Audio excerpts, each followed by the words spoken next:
আসসালামু আলাইকুম দর্শকগণ, দৈনন্দিন রান্নাবান্নায় আবারও সবাইকে স্বাগতম। দর্শকগণ, আশা করছি সবাই ভালো আছেন, সুস্থ আছেন। অনেক তো হলো আমের ঝাল ঝাল আচারের রেসিপি। এবার একটি মিষ্টি আইটেম করে দেখাচ্ছি। দর্শকগণ, আজকে আপনাদের জন্য নিয়ে এসেছি কাশ্মীরি আচারের রেসিপি। আর কাশ্মীরি আচার একটু ঝরঝরে হওয়ার জন্য অনেক টিপস আছে, তার জন্য পুরো রেসিপি দেখতে থাকুন। এর জন্য এখানে আমি 1 কেজি একদম কচকচে কাঁচা আম নিয়েছি। আমগুলো একটু চ্যাপ্টা চ্যাপ্টা, প্রায় 4-5 ইঞ্চি পরিমাণ লম্বা হবে। সাইজ এখানে তেমন কিছু না, ওজনটাই হচ্ছে আসল জিনিস। 1 কেজি আম আমি ভালোভাবে চোকলাটা ছাড়িয়ে নিচ্ছি। তবে চোকলাটা ছাড়ানোর সময় আপনাকে অবশ্যই ভালোভাবে সবুজ যে লেয়ারটা থাকে তা একদমই ভালোভাবে বাদ দিতে হবে। খোসাটা ছাড়ানোর সময় অনেক ক্ষেত্রে দেখা যায় যখন কাটা হয় কিছুটা সবুজ আবরণ থেকে যায়। এই জিনিসটা যাতে একদমই না থাকে সেই জিনিসটা ভালোভাবে খেয়াল করে চোকলাটা ছাড়িয়ে নিতে হবে। এভাবে থাকলে দ্বিতীয়বার আবার এইভাবে চোকলাটা ছাড়িয়ে নিতে হবে। একে একে সবগুলো আমের খোসা ছাড়িয়ে নিয়েছি। ফাইনালি একদম খোসা ছাড়ানোর পর কীরকম অ্যাপিয়ারেন্স এসেছে তা একটু দেখেই কিন্তু আপনারা বুঝে নিতে পারছেন। এখানে একদমই কোনো সবুজ শেড নেই বললেই চলে। আমগুলোকে ভালোভাবে ধুয়ে নিয়েছি, পরবর্তীতেও আপনারা ধুয়ে নিতে পারেন। এখন ছুরি বা দায়ের সাহায্যে এগুলোকে একটু কেটে নিতে হবে। আর আমের উপরের দিকে যে খোসার শক্ত অংশটা থাকে সেই অংশটা এভাবে ভালোভাবে ছাড়িয়ে নিতে হবে। কাশ্মীরি আচারের আরেকটা টিপস হচ্ছে আমগুলো যাতে একদমই কচি আবার একদমই পরিপক্ক না হয়, একটু মাঝামাঝি রকমের হলে ভালো হয়, যাতে ভেতরের বাড়ার আটিটা সামান্য পরিমাণ শক্ত থাকে, আবার এমন না যে খুব বেশি হার্ড হয়ে যায়। তার মানে মধ্যম বয়সে আমগুলো নিলে এই কাশ্মীরি আচারটা একদম বেশি ভালো হবে। আমের শক্ত আটি থেকে এভাবে বীজপত্রটা ফেলে দিয়ে আটির সাথে যে একটা প্লাস্টিকের আবরণের মতো থাকে সেই জিনিসটা আগে বা পরে যে কোনো এক সময় ফেলে দিতে হবে। এই যে কাটাকাটির পর আপনারা কিন্তু আমের আটিটা দেখেই বুঝতে পারছেন এটা খুব বেশি শক্তও না আবার খুব বেশি হার্ডও না। এভাবে একটা পিসকে প্রায় 4-5 টুকরো করে কেটে নিচ্ছি। তবে খুব বেশি মোটা করবেন না, আবার খুব বেশি পাতলাও করবেন না। প্রতিটা পিচের সাইজ হবে আমাদের এক একটা আঙ্গুলের মতো করে মোটা আর এক একটা আঙ্গুলের মতো করে লম্বা। আমটা যেমন লম্বা হলে লম্বা হবে, আমটা ছোট হলে পিসগুলো ছোট ছোট হবে। আর তারপরেও যদি আটির সামনের দিকে এরকম শক্ত আবরণটা থাকে সেটা একটু কেটে ফেললেই হবে। ফাইনালি আমি সবগুলো আটি থেকে এভাবে আমগুলোকে আলাদা আলাদা করে কেটে নিয়েছি। আর দেখতেই পাচ্ছেন কীরকম একটা শেপ হয়েছে।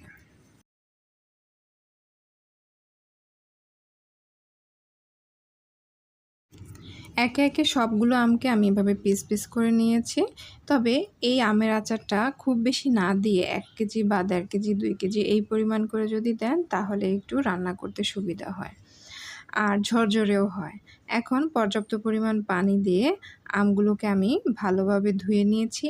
আর তার মধ্যে 1 লিটার পানি দিয়ে আমি 1 টেবিল চামচ পরিমাণ লবণ দিয়ে আমের যে পিসগুলো আছে সেগুলোকে আমি ভিজিয়ে রাখছি 1 ঘন্টার জন্য।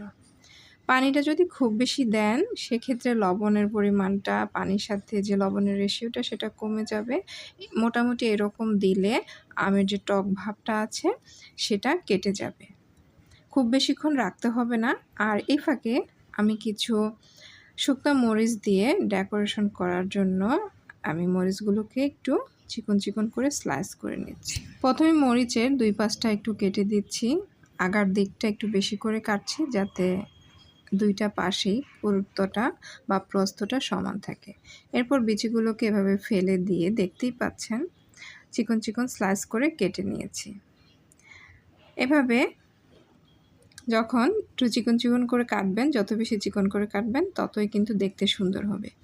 এতে করে মরিচের যে ঝাল ঝাল ভাবটা আছে সেটা অনেকটাই চলে যাবে, যেহেতু আমরা বিচিটা ফেলে দিয়েছি। এই খোসাগুলোর মধ্যে হালকা একটা ঝাল থাকবে। 1 ঘন্টা পর ফিরে আসলাম। এখন আমের যে পিসগুলো ছিল সেগুলোকে আমি ছেঁকে ভালোভাবে উঠিয়ে নেব। আর এতক্ষণে যেহেতু লবণটার মধ্যে ঢুকেছে, টকটা বের হয়েছে, অনেকটা সফট হয়ে গিয়েছে। একটা জিনিস দেখিয়ে দিচ্ছি। এই যে দেখুন, যখন আমি এভাবে ধরবো তখন অনেকটা কার্ভ করা যায়। খুব বেশিক্ষণ কিন্তু রাখতে যাবেন না, তাহলে কিন্তু রান্নার সময় এগুলো ভেঙে যাবে, গলে যাবে। এবার একটা ছাঁকনির সাহায্যে এগুলোকে উঠিয়ে ভালোভাবে আমি এগুলোকে আবার ধুয়ে নিচ্ছি। আর যে বাকি পানিটা আছে সেটা আমি ফেলে দিচ্ছি। আমগুলো থেকে পানিটা ভালোভাবে ছাঁকিয়ে নেওয়ার জন্য আধা ঘন্টা অপেক্ষা করছি। আর যদি সময় না থাকে সেক্ষেত্রে আপনারা একটা শুকনো তাওয়াল বা টিস্যু দিয়ে এগুলো গায়ে থেকে আলগা পানিটা এভাবে ছাড়িয়ে নেবেন। এবার একটি তলাভারী চ্যাপ্টা কড়াইয়ের মধ্যে আমি ১ কেজি পরিমাণ চিনি দিয়েছি। ১ কেজি আমের জন্য ১ কেজি পরিমাণ চিনি। আর এখানে হাফ কাপেরও কম পরিমাণ একটু পানি দিয়েছি, যাতে করে চিনিটা নিচে দাগ লেগে না যায়। আপনারা চাইলে পানিটাও স্কিপ করতে পারেন, এর সাথেই কিন্তু আমগুলো দিয়ে দিতে পারেন। আমি ২ মিনিট পরেই দিচ্ছি। এখন চিনিটা গলতে শুরু করছে আর এর মধ্যে ৩-৪টি এলাচ ফাটিয়ে দিয়েছি, এতে করে সুন্দর একটা খুশবু আসবে। চুলার হিটটা কিন্তু প্রথম থেকেই, যখন চিনিটা গলে যাবে তখন থেকেই কিন্তু ফুল হিটে দিয়ে দিবেন। এতে করে বাড়তি যে পানিটা দিয়েছিলাম এই পানিটা ২ থেকে ৩ মিনিটের মধ্যে আগের পর্যায়ে চলে আসবে। ফুল হিটে এভাবে ২ মিনিট রান্না করার পর এতে কোনো বাড়তি পানি নেই, যতটুকু পানি আছে এটা চিনির পানি। এই রেসিপিটা যেহেতু একটু আমের পিসগুলো ঝরঝরা হবে, তাই এতে চিনির পরিমাণটা একটু বেশি লাগছে। ১ কেজি আমের জন্য ১ কেজি চিনি দিয়ে যখন করবেন তখনই খুব সুন্দর হবে। এখন শুকনো আমের পিসগুলো দিয়ে দিচ্ছি এবং এই রান্নাটা কিন্তু যতক্ষণ পর্যন্ত রান্না করবেন ফুল হিটে রান্না করতে হবে। এই মুহূর্তে যদি ফুল হিটে রান্না না করেন তাহলে আম থেকে পানিটা বের হয়ে গিয়ে পানির পরিমাণটা বেশি হবে, আমগুলো গলতে শুরু করে দেবে। ফুল হিটে দেওয়ার ১.৫ থেকে ২ মিনিট পর এভাবে দেখবেন যে আমের কালারটা চেঞ্জ হতে শুরু করেছে। আর কিছুক্ষণ পর আলতো হাতে এভাবে নেড়েচেড়ে দিতে হবে, না হলে কিন্তু চিনির শিরাটা নিচ থেকে লেগে গিয়ে কালারটা সুন্দর হবে না। এই আমগুলোকে প্রায় ৮ থেকে ১০ মিনিটের মতো হাই হিটে কিছুক্ষণ পর নেড়েচেড়ে দিয়ে রান্না করতে হবেন। প্রতি ২ থেকে ২.৫ মিনিট পর দেখবেন যে আমের কালারটা অনেকটাই অন্যরকম হতে শুরু করেছে। আর এখানে একটু লবণ যোগ করছি, একটা চা চামচের ৫ ভাগের ১ ভাগ পরিমাণ, বুঝতেই পারছেন কতটুকু হবে, তাহলে টক ভাবটা মোটামুটি কেটে যাবে।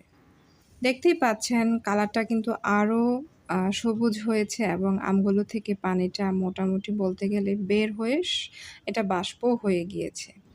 এখন আমের মধ্যে চারপাশ দিয়ে চিনির যে লেয়ারটা আছে সেটা কোট করছে আমগুলোকে, যাতে করে আর আমগুলো গলে না যায়।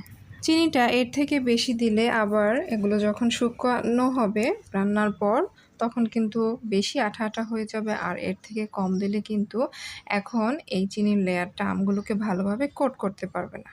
তাই ১ কেজি আমের জন্য ১ কেজি চিনি এটাই পারফেক্ট।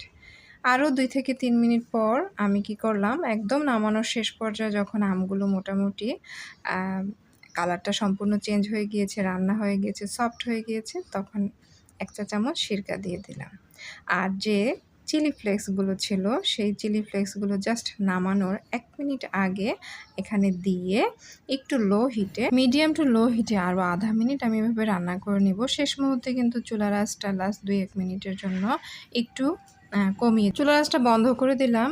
কিছুক্ষণ পর ৫-৭ মিনিট পর যখন মোটামুটি সহনশীল হবে, তাপমাত্রাটা কিন্তু একদম ঠান্ডা না, ওই পর্যায়ে আপনারা এই পিসগুলোকে একটা বড় থালের মধ্যে কিন্তু আলাদা করে দিয়ে দিতে পারেন। তাহলে কিন্তু প্রত্যেকটা জিনিস আলাদা থাকবে, লেগে যাবে না। আমি এখানে ডিসপ্লে করার জন্য একটার উপর একটা রেখেছি, তবে আমি কিছুক্ষণ পর এগুলোকে আলাদা করে ফেলবো। তবে অবশ্যই শুকনো হাত এবং পরিষ্কার হাতে এই কাজটা করতে হবে। এরপর যখন মোটামুটি একদম ঠান্ডা হয়ে যাবে এবং একটু হালকা শক্ত হয়ে আসবে তখন দেখবেন যে আরও ঝরঝরা হয়ে গেছে, এবং তখন একটা কাচের বয়ামে বা বক্সে ঢুকিয়ে অনেকদিন সংরক্ষণ করতে পারেন, ফ্রিজ ছাড়া নর্মাল টেম্পারেচারে। তবে গ্যারান্টি দিয়ে বলতে পারি আপনার কিন্তু ফ্রিজে সংরক্ষণ করতে হবে না, ২-১ দিনের মধ্যে এগুলো শেষ হয়ে যাবে। দর্শকগণ, রেসিপিটি ভালো লেগে থাকলে পরিশেষে বলবো চ্যানেলটি সাবস্ক্রাইব করবেন, ভিডিওটিতে লাইক কমেন্ট শেয়ার করবেন, পরবর্তী ভিডিও পাওয়ার জন্য নোটিফিকেশন বাটনে ক্লিক করে রাখবেন। ধন্যবাদ।